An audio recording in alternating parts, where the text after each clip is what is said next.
الحمد للہ رب العالمین والصلاة والسلام علی سید المرسلین نبینا محمد وعلی آلہ وصحبہ اجمعین، اما بعد۔ محترم معزز ساتھیو، 12واں روزہ ہم نے مکمل کر لیا آج۔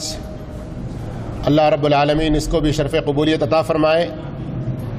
جو کچھ ہماری کوتاہیاں ہیں اللہ تعالیٰ ان کو معاف فرمائے اور زیادہ اخلاص کے ساتھ تمام نیکیاں انجام دینے کی توفیق عطا فرمائے۔ مثالی مسلمان اس اہم عنوان کے تحت مثالی مسلمان شوہر اپنی بیوی کے ساتھ، اس میں اب تک 11 سبق ہم سن چکے ہیں، آج 12واں اور آخری سبق ہے۔ ایک سچا مسلمان اس بات کا ذمہ دار ہے کہ اس کی عورتیں اپنے گھروں سے نکلنے میں اسلامی آداب کا التزام کریں یعنی ان کی پابندی کریں اور شرعی پردہ اختیار کریں، جو کہ مسلمان عورت کا نشان امتیاز اور اس کا مخصوص لباس ہے۔ گھر سے جب باہر نکلنا ہو عورت کو شرعی پردہ اختیار کرنا، یہ عورت کی ایک خاص پہچان ہے مسلمان عورت کی۔ جس دن بھی شوہر، غور فرمائیں یہاں سے، اور ہم میں سے کسی کی ایسی حالت نہ ہو، جس دن بھی شوہر پر اس کی بیوی یا اس وقت کا ماحول و معاشرہ غالب آ گیا اور اسے شرعی حکم سے تجاوز کرنے پر، یعنی شرعی حکم پر عمل نہ کرنے، اس کو چھوڑ دینے، شرعی حکم سے تجاوز کرنے پر آمادہ کر لیا، اور وہ ان دونوں کے سامنے، یعنی ادھر ایک طرف بیوی اور ماحول، ان دونوں کے سامنے کچھ نہ کر سکا، تو دراصل اس کے دین اور اس کی مردانگی دونوں کا خاتمہ ہو گیا۔ اور آج ہم میں سے کتنے سارے لوگ مرد ہونے کے باوجود مردانگی ختم ہو گئی کہ ان کی عورتوں کو پردے کا حکم نہیں دیتے۔ ذرا ہمیں غور کر لینا چاہیے۔ اس سے بھی آگے بڑھ کر بیوی کے بارے میں شوہر کی ذمہ داری صرف باہر نکلنے کے آداب ہی تک محدود نہیں ہے، بلکہ اس سے آگے بڑھ کر عبادات اور زندگی کے سارے طور طریقے اس کی ذمہ داری میں شامل ہیں۔ بیوی اگر عبادت میں کوتاہی کرتی ہے یا اللہ رب العزت کی بارگاہ میں اس سے کوئی تقصیر، کوئی کمی، کوئی کوتاہی، معصیت، نافرمانی سرزد ہوتی ہے، شوہر اس کا ذمہ دار ہے۔ اسی طرح شوہر اپنی بیوی کے حسن سیرت، کردار، اخلاق کی استقامت اور فرائض کی ادائیگی کے سلسلے میں بھی جواب دہ ہے۔ اگر کسی بھی پہلو میں عورت سے کوئی کوتاہی سرزد ہوتی ہے تو اس کا مطلب یہ ہے کہ شوہر کی مردانگی میں کمی اور اس کے حسن اسلام میں نقص ہے، یعنی اسلام اس کے اندر اچھی طرح سے نہیں ہے۔ جس کے اندر اسلام اچھی طرح سے ہو وہ اپنے گھر والوں کو بھی اسلام کے مطابق زندگی گزارنے پر تیار کرتا ہے۔ اور اللہ تعالی نے جس حکمرانی، نگہبانی، قوامیت، مرد نگہبان ہے، قوام ہے عورتوں پر، یہی ٹاپک چل رہا ہے نا، چوتھا دن ہے، تو اللہ نے جو کہا کہ الرجال قوامون علی النساء، مرد عورتوں پر حاکم ہے، نگہبان ہے، قوام ہے، تو اللہ نے یہ جو ذمہ داری عطا کی ہے، یہ جو منصب عطا کیا ہے، گویا مرد اس میں ابھی عیب ہے، وہ اپنی اس ذمہ داری کو پورا نہیں کر رہا ہے۔ اسلام نے عورت کو مرد کے پاس امانت کے طور پہ رکھا ہے۔ عورت عام طور پر اپنے شوہر ہی کے دین پر ہوتی ہے، خاص طور پر ہمارے بر صغیر کے ماحول میں تقریباً یہ صورتحال ہے. بہت کم ایسے گھر ہیں جہاں عورت کا چلتا ہو، یا دوسرے لفظوں میں جیسے جوکس وغیرہ بناتے رہتے ہیں تو کوئی بچے سے پوچھتا ہے تمہارے گھر میں کتنے مرد ہیں؟ کیا کہتا ہے بچہ؟ کیا جواب دیتا ہے؟ دیکھنے میں مرد ایک، عورت ایک ہے، لیکن دونوں ہی مجھے مرد لگتے ہیں. خیر، حالانکہ اس طرح کے واقعتاً جو جوکس بنائے جاتے ہیں ان کی وجہ سے اور معاشرہ بگڑتا ہے، خراب ہوتا ہے، نہیں ہونا چاہیے. اور اللہ کے رسول صلی اللہ علیہ وسلم کی اس حدیث کو ہمیشہ ہمیں یاد رکھنا چاہیے. اس شخص کے لیے ویل ہے. ویل معلوم ہے نا، جہنم کا ایک گڑھا ہے خطرناک، اور ہلاکت و بربادی کے معنی میں بھی آتا ہے. ویل ہے اس شخص کے لیے جو ہنسانے کے لیے جھوٹ بولتا ہے. اسلام نے عورت کو مرد کے پاس امانت کے طور پہ رکھا ہے. عورت عام طور پر اپنے شوہر ہی کے دین پر ہوتی ہے. وہ اسے اپنے ساتھ جنت یا جہنم میں لے جاتا ہے. اسی لیے اللہ تعالیٰ نے مومنوں کو حکم دیا ہے کہ اپنے آپ کو اور اپنے گھر والوں کو بھی جہنم کی آگ سے بچائیں. اگر انہوں نے اپنی عورتوں اور گھر والوں کے بارے میں تساہلی برتی، غفلت سے کام لیا اور اپنے گھر والوں کو حق کی طرف مائل کرنے کی کوشش نہیں کی تو بڑے دردناک انجام سے دوچار ہوں گے.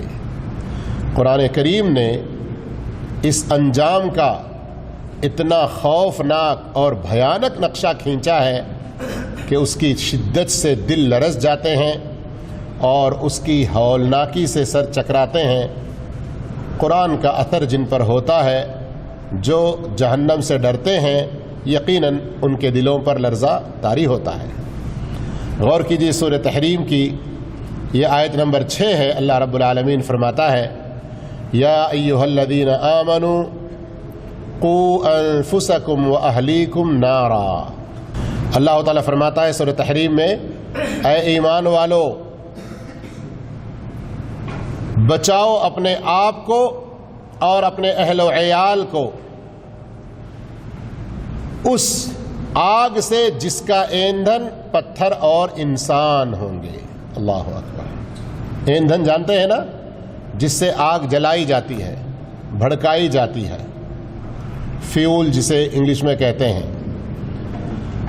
اب غور کیجئے، اللہ تعالی جہنم کی آگ کو بھڑکانے کے لیے انسانوں کو اس میں ڈالے گا، پتھروں کو اس میں ڈالے گا، اور اس جہنم کی آگ سے اللہ ہمیں ڈراتے ہوئے کہہ رہا ہے کہ اس میں جانے سے اپنے آپ کو بھی بچاؤ اور اپنے گھر والوں کو بھی، اہل و عیال کو بھی. اب وہ آگ، کیا اس سے کہیں بھاگ جانے کا کوئی چانس ہے؟ اس سے نکل کے کہیں جا کر راحت لے سکتے ہیں؟ ہرگز نہیں. کیوں؟ اس لیے کہ علیہا ملائکۃ غلاظ شداد، اس جہنم کی آگ پر نہایت سخت مزاج والے اور بہت ہی طاقتور، جسمانی اعتبار سے بھی وہ لوگ طاقتور ہیں، کوئی ان کا مقابلہ نہیں کر سکتے. مزاج بھی ان لوگوں کا اللہ نے ایسا بنایا کہ کسی کو تکلیف میں دیکھ کر انہیں کوئی ترس. بعض دفعہ ہوتا ہے دنیا کے اندر، ہمارا دشمن بھی اگر اچانک آگ میں گر گیا، کہیں ایکسیڈنٹ میں ہو گیا، ارے چلو یار ایک انسان تو ہے، ذرا ایک ترس آتا ہے نا، ایک رحم کا جذبہ آتا ہے. جہنم پر اللہ نے جن فرشتوں کو مقرر کیا ہے وہ جسمانی اعتبار سے بھی اتنے سخت، کوئی ان سے مقابلہ کر کے جہنم سے باہر آنے کی کوشش کرے ایسا نہیں ہو سکتا. مزاج کے بھی ایسے سخت ہیں کہ جہنم میں پڑے پڑے برس ہا برس گزر جائیں اور جہنمی پکارتے بھی ہوں گے کچھ دیر کے لیے صحیح باہر نکالو, باہر ذرا ایک سانس تو لینے دو, یا جنت والوں کو جو کھانا مل رہا ہے اس میں سے تھوڑا سا کچھ کھانا یا پانی ہمیں پہنچا دو. کتنی ساری پکار ان کی ہوگی, قرآن میں جگہ جگہ اللہ نے بیان کیا ہے. سب پکار سنیں گے لیکن انہیں ترس کچھ بھی نہیں آئے گا. ایسے سخت فرشتے مقرر ہیں. اللہ اکبر. اور وہ ہیں بھی اللہ کے کتنے فرما بردار, لا یعصون اللہ ما امرہم ویفعلون ما یؤمرون. وہ کبھی اللہ کے حکم کی نافرمانی نہیں کرتے اور اللہ کی طرف سے جو حکم انہیں دیا جاتا ہے وہ اسے بجا لاتے ہیں. تو اب اس جہنم سے اپنے آپ کو بچانے کا طریقہ وہاں جا کر سوچ نہیں سکتے ہم, یہی سوچنا ہے. صحیح ہے کہ نہیں؟ سن رہے ہیں آپ سب لوگ؟ اتنے سخت جہنم سے اور اس جہنم پر اتنے سخت فرشتے جو مقرر ہیں ان سے بچنے کے بارے میں کب سوچیں گے؟ وہاں جانے کے بعد. پیچھے سے آواز نہیں آ رہی ہے, لگتا ہے کہ افطاری اچھی نہیں کی ہے. ہاں میرے بھائیو, واللہ یہ سوچنے کی چیز ہے. اگر واقعتاً ہم لوگ یہ سوچتے تو اللہ کے احکام بجا لانے میں پیچھے نہ رہتے. اس کی نافرمانیوں سے ہم بہت دور دور کوسوں دور رہتے. لیکن آج اللہ کی ایک ایک نافرمانی کرتے ہوئے ارے مشکل نہیں ہے, ارے مشکل نہیں ہے, ایسا ہی سوچتے ہیں نا. اللہ ہم سب کو ہدایت نصیب فرمائے. عورت پر مرد کی حاکمیت قوامیت اسی وقت وہ پوری ہو سکتی ہے جب شوہر اپنے گھر اور خاندان کی قیادت کرنے والا اور صحیح ان کی گارجینشپ کرنے والا, ان کی صحیح نگرانی کرنے والا کامیاب مرد ہو. مسلمان شوہر کی مردانگی کا اظہار, یہ بھی ایک بڑے پوائنٹ کی بات ہے. میں سوچتا ہوں کہ بیچارے یہ دکتور علی الہاشمی جنہوں نے یہ کتاب لکھی ہے, کتنا سماج کو پڑھ کر غور و فکر کرنے کے بعد قرآن و حدیث کا مطالعہ کر کے پھر یہ کتاب لکھا ہوگا انہوں نے. اس لیے کہ بعض جگہ ایسے پوائنٹ ذکر کیے ہیں جو عام طور پر ہمارے معاشرے میں پائے جاتے ہیں. ہم لوگ کس کو مرد اور اس سے بچ کے رہو اس طرح سے ہم سمجھتے ہیں. دیکھیے, مسلمان شوہر کی مردانگی کا اظہار سختی, ترش روئی, تند خوئی, بد خلقی اور چرب زبانی سے نہیں ہوتا. سختی تو سمجھ گئے, ترش روئی یعنی دیکھتے ہی اس کے چہرے پر کوئی مسکراہٹ نہ ہو, اس کے مزاج میں کسی طرح کی کوئی نرمی نہ ہو, بالکل بد اخلاق. یہ سارے الفاظ استعمال کیے گئے ہیں, لیکن بات کرنے پر جب آئے تو بڑا چرب زبان ہو. تو کہہ رہے ہیں کہ یہ مردانگی نہیں ہے, یہ تو جاہلیت کی مردانگی ہے.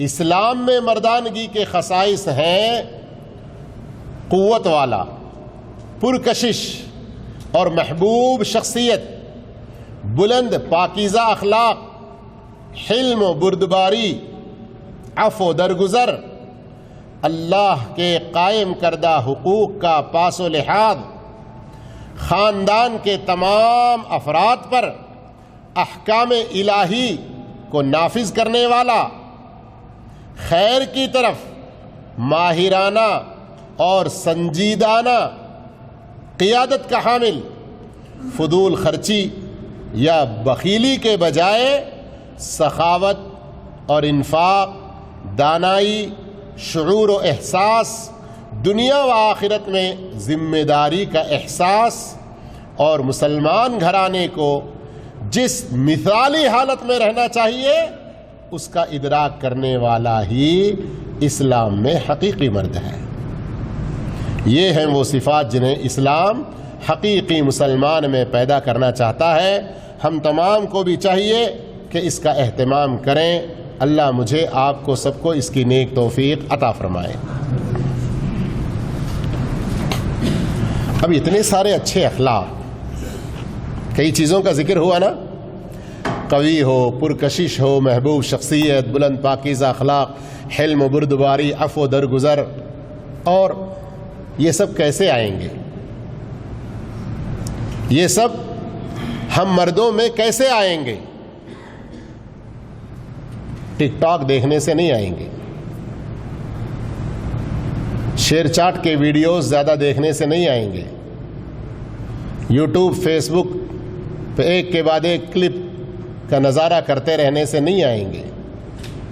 اس کے لیے قرآن و حدیث کا صحیح علم حاصل کرنا، اچھے اخلاق والے ایسے نیک صفت لوگوں کی صحبت میں رہنا، اور اللہ رب العالمین سے دعا کرتے رہنا۔ کبھی کسی موقع پر کسی دن اس کے خلاف ہو گئے، جاہلیت کے مردوں والی جیسی کوئی صفت آ گئی، تو اللہ سے توبہ کرنا، معافی مانگنا، جن کے اوپر ہم نے زیادتی کی ہے ان سے معافی مانگنا، پھر اپنے اخلاق کو سنوارنے کی کوشش کرنا۔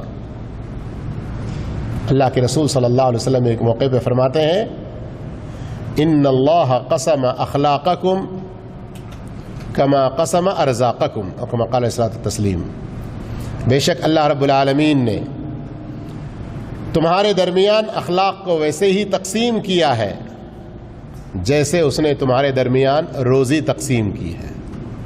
روزی میں کچھ لوگ زیادہ حاصل کیے ہوتے ہیں، کچھ لوگ کم، کسی کی آمدنی بہت زیادہ، کسی کی کم۔ اخلاق میں بھی لوگ اسی طرح سے ہوتے ہیں۔ اس لیے اللہ کے رسول صلی اللہ علیہ وسلم تہجد کی نماز کے لیے جب اٹھتے، اس موقع پر جو دعائیں پڑھتے، ان دعاؤں میں سے ایک دعا کیا ہے؟ اللہم اہدنی لأحسن الاخلاق، اور دوسری دعاؤں کے ساتھ ملا کر عموماً علماء 4 چیزوں کا سوال کی دعا سکھلاتے ہیں۔ اللہم اہدنی لأحسن الاخلاق والاعمال والاقوال والاہواء، اے اللہ ہمیں تو ہدایت فرما، ہماری رہنمائی فرما، تو ہمیں عطا کر کیا کیا؟ اچھے اخلاق، اچھے اعمال، اچھی باتیں کرنا، اور اچھی سوچ۔ سوچ اچھی رہے بات بھی اچھی ہوگی، سوچ اچھی رہے کام بھی اچھے ہوں گے، سوچ اچھی رہے اخلاق بھی اچھے ہوں گے۔ تو یہ چاروں چیزوں کا اللہ سے سوال کرتے رہنا چاہیے۔ عموماً رمضان کے مہینے میں تراویح میں وطر میں جو قنوت میں دعائیں پڑھی جاتی ہیں، اللہم اہدنا فیمن ہدیت کے علاوہ ائمہ اکرام جو دعائیں پڑھتے ہیں، ذرا ان کا معنی بھی سمجھ لینے کی کوشش کرنا چاہیے، تاکہ آمین کہتے ہوئے ہمیں پتہ چلے کہ کس بات پر آمین کہہ رہے ہیں ہم لوگ۔ میرے بھائیوں، یہ 12 دن میں ہم نے مثالی مسلمان شوہر اپنی بیوی کے ساتھ کیسا ہو، اس کے بارے میں پڑھایا گیا۔ کل سے انشاءاللہ مثالی مسلمان اپنی اولاد کے ساتھ کیسا رہے، کیسا سلوک کرے، یہ انشاءاللہ آپ لوگ پڑھیں گے۔ اللہ رب العالمین سے دعا کرتے ہیں اللہ ہم سب کو نیک توفیق عطا فرمائے۔